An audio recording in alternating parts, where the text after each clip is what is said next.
Dan 34, Dina dan Sikem. Pada satu kali pergilah Dina, anak perempuan Lea yang dilahirkannya bagi Yakub, mengunjungi perempuan-perempuan di negeri itu. Ketika itu terlihatlah ia oleh Sikem, anak Hemor, orang Hewi, raja negeri itu. Lalu Dina itu dilarikannya dan diperkosanya. Tetapi terikatlah hatinya kepada Dina, anak Yakub. Ia cinta kepada gadis itu, lalu menenangkan hati gadis itu.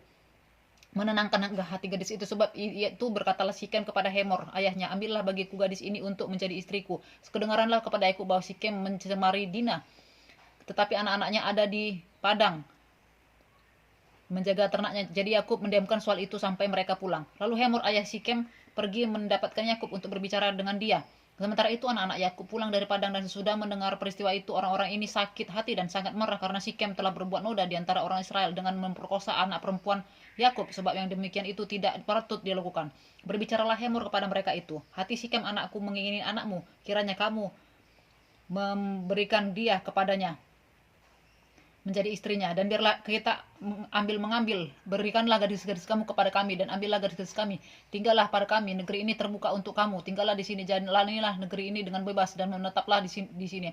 Lalu Sikem berkata kepada ayah anak itu dan kepada anak-anaknya, biarlah kiranya aku mendapat kasihmu, aku akan memberikan kepadamu apa yang kamu minta, walaupun kamu bebankan kepadaku uang jujuran dan uang mahar seberapa banyak pun, aku akan memberikan apa yang kamu minta.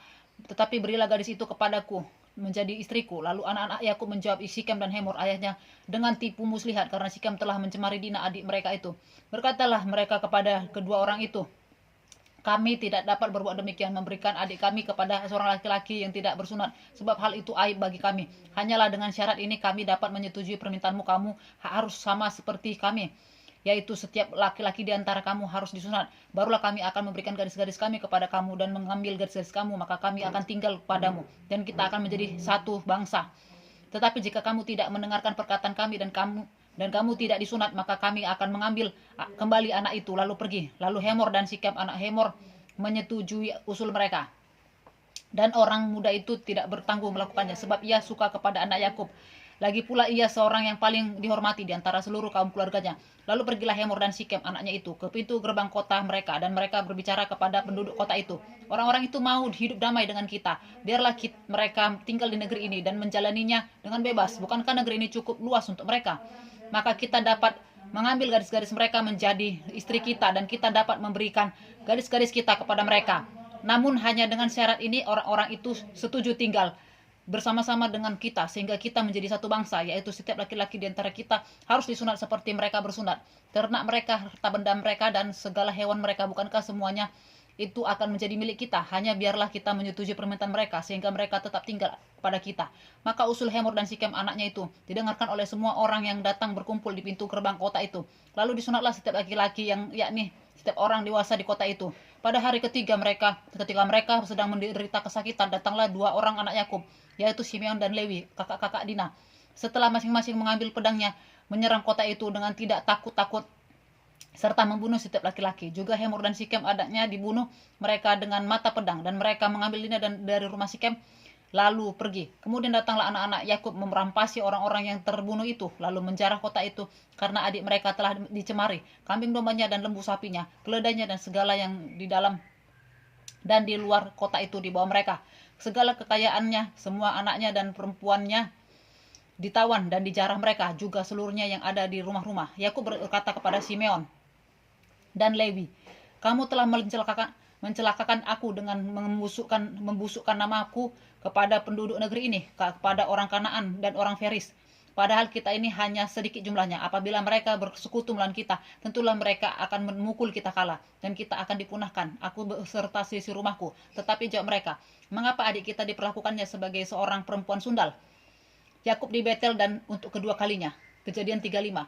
Allah berfirman kepada Yakub, bersiaplah, pergilah ke Betel, tinggallah di situ, dan buatlah di situ mezbah bagi Allah yang telah menampakkan diri kepadamu ketika engkau lari dari Esau kakakmu. Lalu berkatalah Yakub kepada seisi rumahnya dan kepada semua orang yang bersama-sama dengan dia, jauhkanlah dewa-dewa asing yang ada di tengah-tengah kamu, tahirkanlah dirimu dan tukarlah pakaianmu. Marilah kita bersiap dan pergi ke Betel. Aku akan membuat mezbah di situ bagi Allah yang telah menjawab aku pada masa kesesakanku dan yang telah menyertai aku di jalan yang kutempuh. Mereka menyerahkan kepada Yakub segala dewa asing yang dipunyai mereka dan anting-anting yang ada pada telinga mereka. Lalu Yakub menanamnya di bawah pohon besar yang dekat Sikem. Sesudah itu berangkatlah mereka, dan kedahsyatan yang dari Allah meliputi kota-kota sekeliling mereka, sehingga anak-anak Yakub tidak dikejar. Lalu sampailah Yakub ke Luz yang di tanah Kanaan, yaitu Betel, dan ia dan semua orang yang bersama-sama dengan dia. Didirikannya lah mesbah di situ, dan dinamainya lah tempat itu El Betel, karena Allah telah menyatakan diri kepadanya di situ ketika ia lari terhadap kakaknya. Ketika Deborah inang pengasuh Ribka mati, dikuburkanlah ia di sebelah hilir Betel di bawah pohon besar yang dinamai orang pohon besar penangisan. Setelah Yakub datang dari Padan Aram, maka Allah menampakkan diri pula kepadanya dan memberkati dia. Firman Allah kepadanya, namamu Yakub, dari sekarang namamu bukan lagi Yakub, melainkan Israel. Itulah yang akan menjadi namamu. Maka Allah menamai dia Israel. Lagi firman Allah kepadanya, akulah Allah yang maha kuasa, beranak cuculah dan bertambah banyak. Satu bangsa, bahkan sekumpulan bangsa-bangsa akan terjadi daripadamu, dan raja-raja akan berasal daripadamu. Dan negeri ini yang telah kuberikan kepada Abraham dan kepada Ishak akan kuberikan kepadamu, dan juga kepada keturunanmu. Lalu naiklah Allah meninggalkan Yakub dari tempat ia berfirman kepadanya. Kemudian Yakub mendirikan tugu di tempat itu, yakni tugu batu. Ia mempersembahkan korban curahan dan menuangkan minyak di atasnya. Yakub menamai tempat di mana Allah telah berfirman kepadanya Betel. Kelahiran Benyamin, Rahel mati. Sesudah itu berangkatlah mereka dari Betel. Ketika mereka tidak berapa jauh lagi dari Efratah, bersalinlah Rahel, dan bersalinnya itu sangat sukar. Sedang ia sangat sukar bersalin, berkatalah pada bidan kepadanya, janganlah takut, sekali ini pun anak laki-laki yang kau dapat. Dan ketika ia hendak menghembuskan nafas, sebab ia mati kemudian, diberikannya lah nama Ben-Oni kepada anak itu. Tetapi ayahnya menamainya Benyamin. Demikianlah Rahel mati, lalu ia dikuburkan di sisi jalan ke Efratah, yaitu Bethlehem. Yakub mendirikan tugu di atas kuburnya, itulah tugu kubur Rahel sampai sekarang. Sesudah itu berangkatlah Israel, lalu ia memasang kemahnya di seberang Migdal Eder. Ketika Israel diam di negeri ini, terjadilah bahwa Ruben sampai tidur dengan Bilha, kundi ayahnya, dan kedengaranlah hal itu kepada Israel. Anak-anak Yakub, Ishak mati.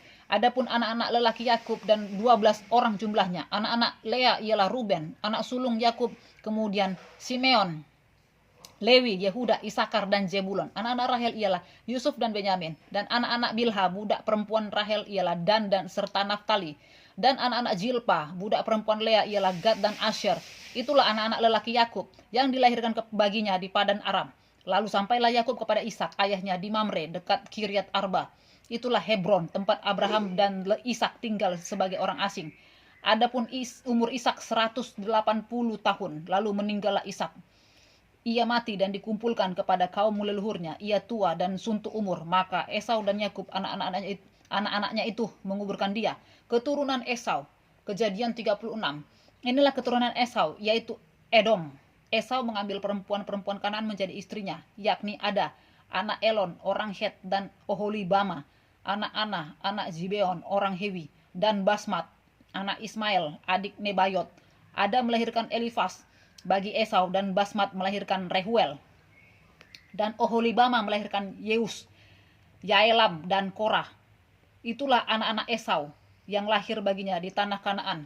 Esau membawa istri-istrinya, anak-anaknya lelaki dan perempuan, dan semua orang yang ada di rumahnya, ternaknya, segala hewannya, dan segala harta bendanya yang telah diperolehnya di tanah Kanaan. Lalu pergilah ia ke negeri lain, dan ia meninggalkan Yakub adiknya itu. Sebab harta milik mereka terlalu banyak, sehingga mereka tidak dapat tinggal bersama-sama, dan negeri penumpangan mereka tidak dapat memuat mereka karena banyaknya ternak mereka itu. Maka menetaplah Esau di pegunungan Seir. Esau itulah Edom. Inilah keturunan Esau, bapak orang Edom, di pegunungan Seir. Nama anak-anaknya ialah Elifas, anak Ada, istri Esau, Rehuel, anak Basmat, istri Esau. Anak-anak Elifas ialah Teman, Omar, Jefo, Gaetam, dan Kenas. Timna adalah gundik Elifas anak Esau. Ia melahirkan Amalek bagi Elifas. Itulah cucu-cucu Ada istri Esau. Inilah anak-anak Rehuel, Nehat, Jerah, Syama, dan Miza. Itulah cucu-cucu Basmat istri Esau. Inilah anak-anak Oholibama istri Esau itu. Anak-anak Ada, anak Ana, anak Gibeon.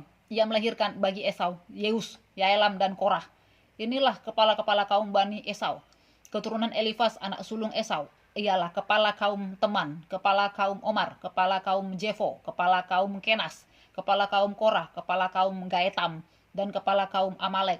Itulah kepala-kepala kaum Elifas di tanah Edom. Itulah keturunan Ada. Inilah keturunan Rehuel, anak Esau, kepala kaum Nahat, kepala kaum Jerah, kepala kaum Syama, dan kepala kaum Miza. Itulah kepala-kepala kaum Rehuel di tanah Edom. Itulah keturunan Basmat istri Esau. Inilah keturunan Oholibama istri Esau. Kepala kaum Yeus, kepala kaum Yaelam, kepala kaum Korah. Itulah kepala-kepala kaum Oholibama istri Esau, anak Ana. Itulah Bani Esau, yakni Edom. Dan itulah kepala-kepala kaum mereka. Keturunan Seir. Inilah anak-anak Seir, orang Hori, penduduk negeri itu. Lotan, Syobal, Gibeon, Ana, Disyon, Ezer, Disyan. Itulah kepala-kepala kaum orang Hori, anak-anak Seir di tanah Edom. Anak-anak Lotan ialah Hori dan Heman. Dan saudara perempuan Lotan ialah Timna. Inilah anak-anak Syobal, Alwan, Manahat, Ebal, Syefo, dan Onam. Inilah anak-anak Gibeon, Aya dan Ana. Ana inilah yang menemui mata-mata air panas di padang gurun ketika ia sedang menggembalakan keledai Gibeon ayahnya itu. Inilah anak-anak Ana, Disyon dan Oholibama, anak perempuan Ana. Inilah anak-anak Disyon, Hem dan Esiban, Yitran dan Keran. Inilah anak-anak Ezer, Bilhan, Jaawan, dan Akan. Inilah anak-anak Disyan, Us, dan Aran. Itulah kepala-kepala kaum orang Hori, kepala kaum Lotan, kepala kaum Syobal, kepala kaum Gibeon, kepala kaum Ana, kepala kaum Disyon, kepala kaum Ezer, dan kepala kaum Disyan. Itulah kepala-kepala kaum orang Hori, kaum demi kaum di tanah Seir. Raja-raja Edom. Inilah raja-raja yang memerintah di tanah Edom sebelum ada seorang raja memerintah atas orang Israel. Di Edom yang memerintah ialah Bela bin Beor, dan kotanya bernama Dinhaba. Setelah Bela mati, Yobab bin Zerah dari Bozra menjadi raja menggantikan dia. Setelah Yobab mati, Husyam di negeri orang Teman menjadi raja menggantikan dia. Setelah Husyam mati, Hadad bin Bedad menjadi raja menggantikan dia. Dialah yang memukul kalah orang Midian di daerah Moab, dan kotanya bernama Awit. Setelah Hadad mati, Samla dan dari Masreka menjadi raja menggantikan dia. Setelah Samla mati, Saul dari Rehobot yang di pinggir sungai menjadi raja menggantikan dia. Setelah Saul mati, Baal Hanan bin Akbot menjadi raja menggantikan dia. Setelah Baal Hanan bin Akbor mati, Hadar menjadi raja menggantikan dia. Kotanya bernama Pahu dan istrinya bernama Mehetabeel binti Matred binti Mezabhab. Inilah nama kepala-kepala kaum Esau menurut kaum dan keturunan dan tempat mereka, dengan nama mereka masing-masing: kepala kaum Timna, kepala kaum Alwa, kepala kaum Yetet, kepala kaum Oholibama, kepala kaum Elah, kepala kaum Pinon, kepala kaum Kenas, kepala kaum Teman, kepala kaum Mibzar, kepala kaum Magdiel, dan kepala kaum Iram. Itulah kepala-kepala kaum Edom menurut ke tempat kediaman mereka di tanah milik mereka. Edom ialah Esau, bapa orang Edom.